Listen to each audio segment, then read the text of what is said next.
Земля наша знана, немало врагов, долины свели от походных костров. Встречая достойно незваных гостей, она посидела от серых костей. Страну наводняли мира степняки, но гордо звучали булаты клинки.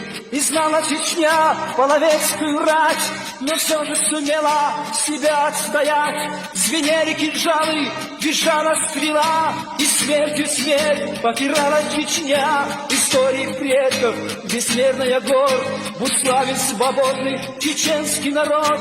А столько империй, одна за другой, сменилась подетой вечной луной. Империя кельтов, сарматов, алан и гунов свирепый степной ураган. Вот признанный миром седой исполин покоится в свалках истории Рим. Затем Византия на грани веков рассыпалась в прах под ударом врагов.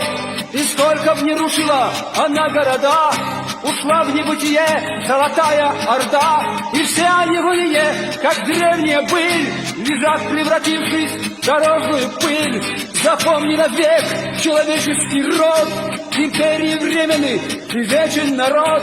Забыл свой род под татарской пятой, Россия сочла себя вечной страной.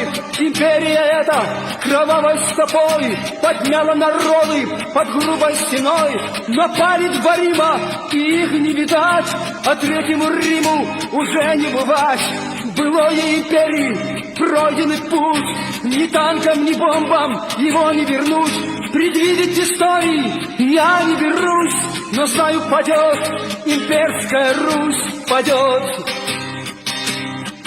Но знаю, падет имперская Русь, падет.